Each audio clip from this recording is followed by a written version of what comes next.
Okey. Harap aku Yang betul. cakap. Bismillahirrahmanirrahim.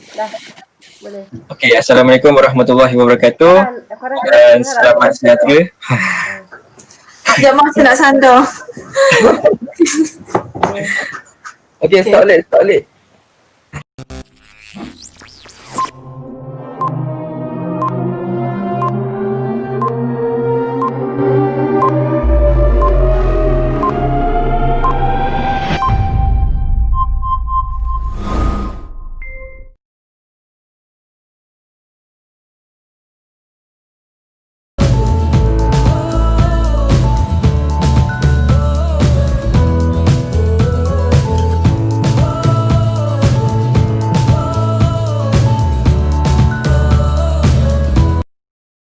Assalamualaikum warahmatullahi wabarakatuh.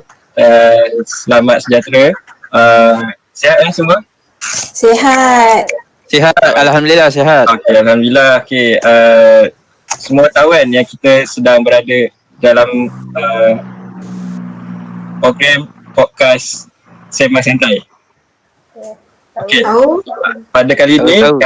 kita akan mengupas berkaitan dengan perkhidmatan yang disediakan oleh pihak kaunseling.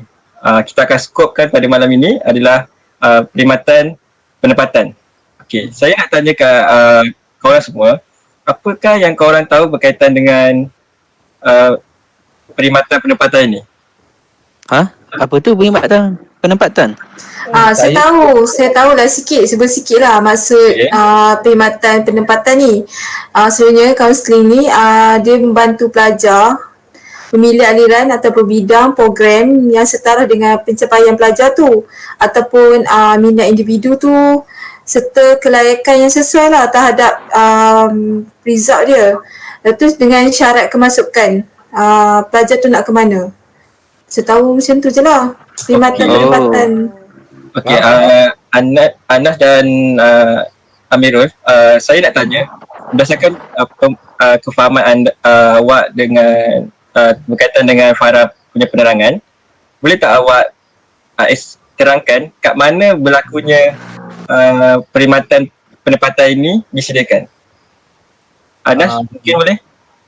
Okey ni, tadi aku dah dengar Farah terangan berkaitan dengan khidmat penempatan. Jadi aku dah boleh nampak lah bayang sikit, dah boleh faham sikit. Okey, aku nak ambil contoh bidang pekerjaan lah, senang kan? Okey. Ya. Okay. Macam kita dah dekat universiti kan. So kita ada bidang yang kita belajar kan, bidang pendidikan. Jadi bila kita di dalam bidang pendidikan ni, kita memang dah tahu kita akan ditempatkan di sekolah sebagai cikgu kan. Jadi betul. Okey, bila kita dah habis belajar, mesti kita tunggu masa kita nak konvo kan. Okey, dalam masa yang nak konvo tu kita confused. Kita tak tahu kita nak pergi ke bidang mana yang sepatutnya. Sebab kita belum dapat ditempatkan sebagai cikgu. Jadi aku rasa khidmat penempatan ni lah yang kita kena guna. Kita kena cari kaunselor. Lepas tu minta kaunselor bantu kita macam bidang mana yang boleh kita pergi sebelum kita bergelar sebagai guru kat sekolah. Jadi rasanya kaunselor akan tengok kita punya kelayakan daripada SPM. Lepas SPM mungkin ada yang SPM, matrikulasi atau politeknik kan. Okey, jadi kat situ rasanya kaunselor ni dia boleh buat kita punya tapisan. Dia tengok kita punya kelayakan dengan kriteria kita untuk mana sektor yang boleh bantu untuk kita ditempatkan. Contoh, selain daripada bidang cikgu ni, kita boleh masuk bidang lain yang bersesuaian. Jadi rasanya itulah yang sebenarnya apa khidmat penempatan ni ditawarkan oleh kaunselor. Jadi kaunselor-kaunselor ni akan bantu kita untuk diri kita lah, kalau itu skop pada pekerjaan sebenarnya. Selain daripada kita nak jadi cikgu. Okey Anas, aku nak tanya lagi. Aku faham apa yang kau terangkan tadi. Okey, ada tak contoh program yang kau pernah join sebelum ni berkaitan dengan penempatan dalam skop pekerjaan tu? Okey, contoh yang pernah join Okey, aku pernah join satu karnival ni, nama dia Karnival Kerjaya kalau tak pasti. Carnival Carnival Kerjaya. Carnival Kerjaya ni aku rasa dekat Carnival ni memang banyak kaunselor yang akan bantu pelajar-pelajar yang datang. Pelajar-pelajar ni pelbagai background lah. Jadi diorang bantu untuk bagi khidmat kaunseling ni, dalam khidmat penempatan ni, bantu pelajar-pelajar yang datang ni untuk bagi gambaran dan penjelasan ke mana tempat yang diorang boleh pergi. Contoh khidmat ni berlaku dekat sini lah, dekat Carnival Kerjaya ni. Yang tu yang aku nampak lah, yang pernah aku join. Okey. Aku faham itu. Ada Mak Yoh, ada apa-apa nak tambah tak berkaitan dengan perkhidmatan penempatan ni? Oh, ada. Kalau macam Anas tadi kan, dia dah cerita pasal perkhidmatan penempatan ni boleh rujuk kepada pekerjaan. Jadi bagi aku pula, kita boleh nampak kat sekolah kan. Jadi kat sekolah ni, macam kaunseling ni, dia sangat penting dan sangat berguna lah untuk pelajar. Di mana selepas budak-budak lepasan PT3 ataupun SPM, mereka akan pasti merujuk guru-guru disiplin untuk mengetahui tentang sejauh manakah mereka akan dapat melanjutkan pelajaran ke TA ataupun politeknik yang bersesuaian dengan kelayakan mereka.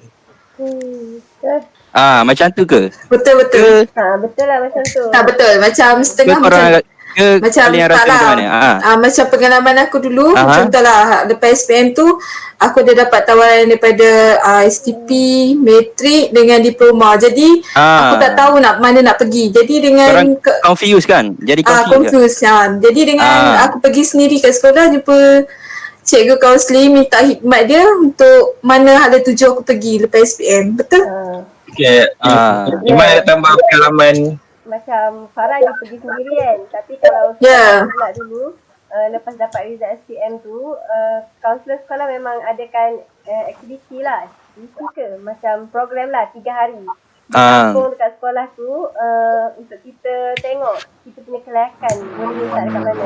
Macam kita punya result tu sesuai untuk program apa, kursus apa, sesuai untuk diploma ke, matrik ke, politeknik ke, so sebelum aku masuk diploma tu aku refer dia lah, cikgu mana saya boleh apply dengan result saya ni. Okay, aku nak tanya pula, sebenarnya bila sebut pasal sekolah ni kan, aku macam lagi faham lah konsep khidmat penempatan ni. Macam aku, pengalaman aku, masa aku tingkatan 3 masa tu PT3 tapi dia panggil PMR, masih PMR. Okay. Masa aku tingkatan PMR. Betul. Kita orang macam tak tahu nak masuk aliran mana kan. Kan di tempat kan ada aliran dia kan. Lepas tu kaunselor sekolah aku ni dia bagi kita orang jawab borang inventory. Borang inventory minat kerjaya. Lepas tu kita orang jawab tu kita orang akan dapat result daripada borang tu.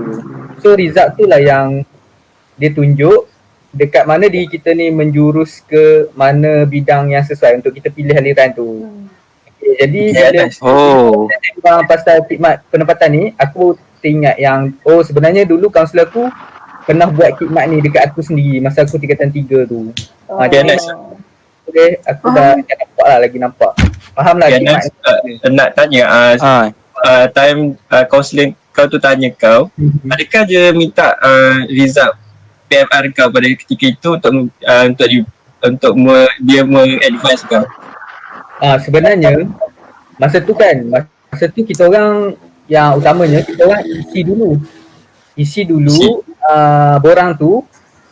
Bila isi result kita keluar kan, lepas tu kaunselor tu dia akan berpandukan balik dengan result borang inventory tu dengan result PMR tu. Maksudnya tapi keputusan tu mesti dia relate juga dengan kita punya keputusan sebenar PMR sebab kita punya pendirian kita memang sebenarnya menjurus sesuai dengan result kita sebenarnya. Cuma kita sendiri yang tak tahu kita ni nak ke ke bidang aliran apa yang betul-betul sesuai. Okay, faham. Okay, sekarang ni aku dah nak buat untuk merumuskan apa yang kita bincangkan pada kali ni. Okay, aku nampak perkhidmatan pendapatan ini sangat penting dalam pelajar untuk dia memilih aliran yang betul, dan dia sekiranya dia gagal untuk memilih aliran yang betul akan merencatkan dia orang punya masa depan, kerana potensi yang dia orang ada tu bukanlah takut akan menyekat dia orang punya masa depan untuk lebih berjaya. Okay. Saya rasa itu saja untuk pada slot pada kali ni. So sehingga kita berjumpa lagi dalam Sembang Santai. Bye-bye. Bye. Bye.